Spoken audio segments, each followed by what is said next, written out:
Sir क्या मामला है, बड़े इत्तेहादी हैं आप लोग हुकूमत के, क्या तहफ़्फ़ुज़ात थे ईवीएम पे? ये ईवीएम का मामला आजकल का तो नहीं है, काफ़ी अरसे से इस पर बात हो रही है, मुशावरत नहीं की गई थी इससे पहले? देखिए, ईवीएम लागू हो जाए कोई इशू नहीं है, बात रवैये की है।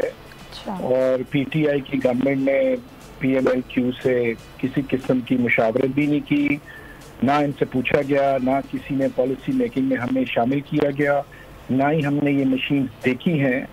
और आप किस तरह आंखें बंद करके जो है आप इसके लिए अपनी रजामंदी का इजहार कर सकते हैं, इसके लिए वोट दे सकते हैं। देखें, पॉइंट ये है कि जो मैं चीज़ हाईलाइट करना चाहता हूँ, जब ये इत्तेहाद बना था, अलायंस बना था, जिसमें पीएमएलक्यू था बड़ा इत्तेहाद, फिर एमक्यूएम है, जीडीए है और ये तीन बड़ी जमातें जो है उनके साथ है, बलूचिस्तान से भी इनका है किसी जमात से राब्ता कोalition में। तो उसमें ये लिखा गया था, it was a written agreement, कि जो भी डे टू डे जो होगी इतना डिसीजंस होंगे उसमें हमें शामिल किया जाएगा, जो बड़े डिसीजंस होंगे उसमें भी पीएनएल को आगाह भी किया जाएगा, शामिल भी किया जाएगा। और खासतौर पर जो पॉलिसी बड़े बड़े डिसीजंस होंगे, जिस तरह ये ईवीएम का है, पूरा एक पैराडाइम शिफ्ट हो रहा है, वोटिंग का एक पैटर्न जो है, तो इसमें उन्होंने ये हमारा तरीका, अब जब आपने मुआहिदा नहीं किया, ना आपने हमें आगाह किया है, ना आपने हमें हमारी जमात को बताया है, ना हमारी जमात ने कोई इंटरनल मुशावरत हम कर ही नहीं सके इस पे, बिकॉज हमें तो ये आइटम एजेंडा का सुन रहे थे लेकिन हमें ऑफिशियली किसी ने भी इसे कोई राब्ता नहीं किया था। तो ये डिपेंड करता है कोलिशन पार्टनर्स पे, खासतौर पे जो मेजॉरिटी होती है, जिसकी हुकूमत होती है, तो वो कितनी इसमें फराखदिली दिखाते हैं, कितनी शफकत दिखाते हैं, अलायंस को आगे ले जाने का भी, चलाने का भी तरीकाकार है। हमने खुदा ना खास्ता पीटीआई के किसी भी पीस ऑफ लेजिस्लेशन पे हमने कोई मुखालिफ वोट नहीं दिया, हमने किसी किस्म। लेकिन इमरान साहब, मेरे लिए ये बात बहुत हैरान कुन है, क्योंकि अभी तक हुकूमत का एक ही स्टेटमेंट है, वो ये कि ऑपोजिशन ऐसा नहीं चाहती है, ऑपोजिशन ये सब कुछ कर रही है, लेकिन अपने इत्तेहादी ये कहें कि ना हमें ईवीएम मशीन कभी दिखाई गई, ना हमें बताया गया, ना हमसे कोई मुशावरत की गई। मतलब ये बहुत अमेजिंगली आप मतलब स्टेटमेंट दे रहे हैं कि काफ लीग इतनी बड़ी इत्तेहादी और आप लोगों से कुछ नहीं पूछा गया।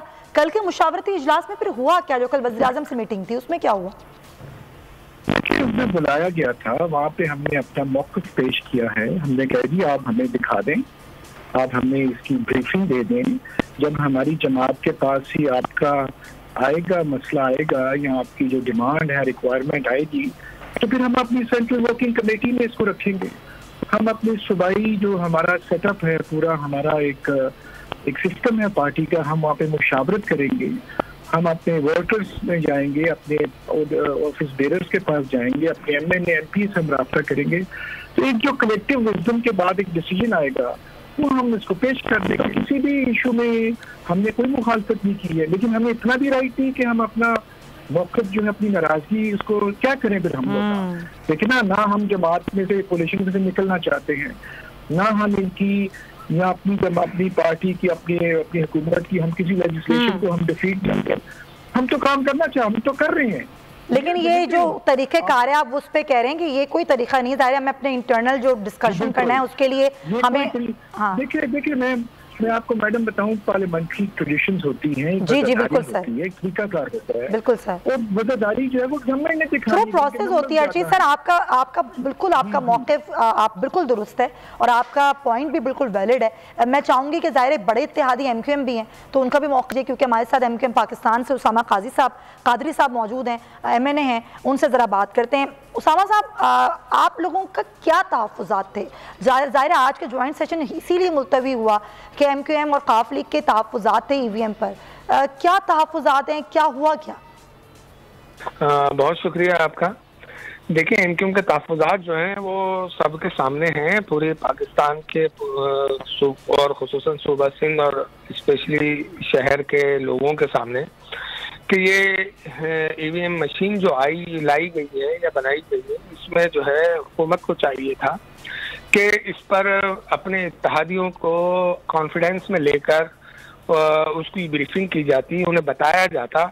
लेकिन ये किस तरह से मुमकिन है कि आप 1 घंटे की ब्रीफिंग जो है वो आप दें और उसके बाद आप ये समझें कि जी हमने अपना काम पूरा कर लिया, अब लोग जो है वो इस पर अपनी वोटिंग कर रहे हैं, लेकिन इस पर तहफ़्फ़ुज़ात बहुत ज़्यादा है, क्योंकि हमेशा से अगर देखा जाए तो शायद 1970 के बाद से जो भी इलेक्शन हुए हैं तो उसमें जो है एक ही चीज़ वाज़ेह तौर पर सामने नजर आई कि हर इलेक्शन मुतनाज़ रहा है। हारने वाली भी हमेशा यही जमात ये कहती रही है कि इलेक्शन में धांधली हुई है। तो उस वक्त से लेकर आज 70 साल गुजरने के बाद भी, 60-70 साल गुजरने के बाद भी अगर उस पर रिफॉर्म हम नहीं ला सके तो ये मैं समझता हूँ कि पाकिस्तान के हुक्मरानों की नाअहली है। सही।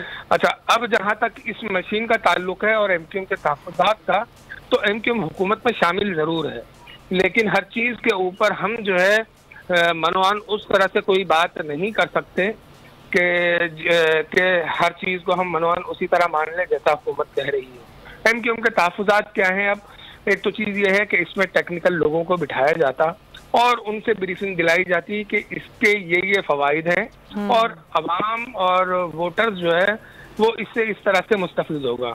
लेकिन दूसरी जानिब अगर हम देखें तो पाकिस्तान में जो भी इलेक्शन होते हैं उसमें बदकिस्मती ये रही है कि जहाँ जिसका दांव लगता है वो डब्बे जिनमें वोट डले हुए होते हैं वो लेकर भाग जाता है। यही हमने देखा है सर, माजी में भी। आपने बिल्कुल सही कहा, लेकिन आपने कहा कि टेक्निकल टीम को बिठाया नहीं गया, हमें नहीं बिठाया गया, कोई बात नहीं की गई, वही बात आप भी कर रहे हैं। सब्सक्राइब करें और बेल दबाएं ताकि कोई खबर रह न जाए।